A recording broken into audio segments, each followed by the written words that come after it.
ಮಹಾನಗರ ಪಾಲಿಕೆ ಸಂಬಂಧಪಟ್ಟಂತೆ ಏನಂತಂದರೆ ಇಲ್ಲಿನ ಈ ಭಾಗದ ಎಲ್ಲ ಶಾಸಕರುಗಳು ಹಾಗೂ ಜನಪ್ರತಿನಿಧಿಗಳು ಹಾಗೂ ವಿವಿಧ ಸಂಘಟನೆಗಳು ಹೇಳಿದ ಪ್ರಕಾರ ಏನಂತಂದರೆ ಅವರ ಒಂದು ಮನವಿ ಮೇರೆಗೆ ನಾವು 1ರಿಂದ 26 ವಾರ್ಡ್ ಧಾರವಾಡ ಮಹಾನಗರ ಪಾಲಿಕೆಯನ್ನು ಮಾಡಲಿಕ್ಕೆ ಮತ್ತು 27ರಿಂದ 82 ವಾರ್ಡ್ಗಳನ್ನು ಹುಬ್ಬಳ್ಳಿ ಮಹಾನಗರ ಪಾಲಿಕೆಯನ್ನು ಮಾಡಲಿಕ್ಕೆ ಈಗಾಗಲೇ ನಮ್ಮ ಸಾಮಾನ್ಯ ಸಭೆಯಲ್ಲಿ ಠರಾವು ಪಾಸ್ ಮಾಡಿದ್ರಂತೆ. ನಾವು ಸರ್ಕಾರಕ್ಕೆ ಇದನ್ನು ವಿಸ್ತೃತವಾದ ವರದಿಯನ್ನು ಕೊಟ್ಟಿದ್ದೀವಿ. ಸರ್ಕಾರದಿಂದ ಇದು ಎಲ್ಲ ಸಂಬಂಧಪಟ್ಟಂತೆ ಎಲ್ಲ ದಾಖಲೆಗಳನ್ನು ರಾಜ್ಯ ಸರ್ಕಾರಕ್ಕೆ ಸಲ್ಲಿಕೆ ಮಾಡಿದೆ.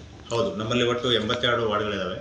82 ವಾರ್ಡ್ಗಳಲ್ಲಿ ಏನು 1ರಿಂದ 26 ವಾರ್ಡು ಹುಬ್ಬಳ್ಳಿ ಧಾರವಾಡ ಮಹಾನಗರ ಪಾಲಿಕೆ ಹಾಗೂ 27ರಿಂದ 82 ವಾರ್ಡ್ಗಳು ಏನು ಹುಬ್ಬಳ್ಳಿ ಧಾರವಾಡ ಮಹಾನಗರ ಪಾಲಿಕೆ ಮಾಡಬೇಕಂತ ಏನಿದೆ ಅದ್ರ ಪ್ರಕಾರ ಸಂಬಂಧಪಟ್ಟಿರ್ತಕ್ಕಂಥ 4 ಕ್ರೈಟೇರಿಯಾ ಇದ್ದಾವೆ.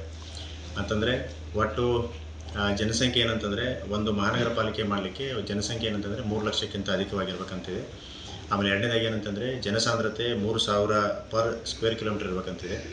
ಆಮೇಲೆ ಏನಂತಂದರೆ ಮೂರನೇದು ಒಟ್ಟು ಆದಾಯ 6 ಕೋಟಿಗಿಂತ ಕಡಿಮೆ ಇರಬಾರ್ದಂತಿದೆ. ಆಮೇಲೆ agriculture activities should not be less than 50%. ಅದನ್ನೆಲ್ಲ 4 ಕ್ರೈಟೇರಿಯಾಗಳನ್ನು ನಾವು ಸಾಂಖ್ಯಿಕ ಅಧಿಕಾರಿಗಳು ಜಿಲ್ಲಾ ಸಾಂಖ್ಯಿಕ ಅಧಿಕಾರಿಗಳಿಂದ ಒಂದು ಮಾಹಿತಿಯನ್ನು ಪಡೆದುಕೊಂಡು ಆ ಒಂದು ಕ್ರೈಟೇರಿಯಾಗಳ ಮೇಲೆ ಏನಂತಂದರೆ ನಮ್ಮದು ಈ 4 ಕ್ರೈಟೇರಿಯಾಗಳು ಫುಲ್ಫಿಲ್ ಆಗ್ತಾ ಇರೋದ್ರಿಂದ ನಮ್ಮ ಜನರಲ್ ಬಾಡಿಯಿಂದ ಅದನ್ನು ಡಿಸಿಷನ್ ಮಾಡಿದ್ದಾರೆ. ಹೀಗಾಗಿ ನಾವು ಸರ್ಕಾರಕ್ಕೆ ಏನೋ ಒಂದು ನಮ್ಮ ಟೋಟಲ್ ಒಟ್ಟು ಒಂದು ಏನು ಅಂಕಿ ಸಂಖ್ಯೆಗಳ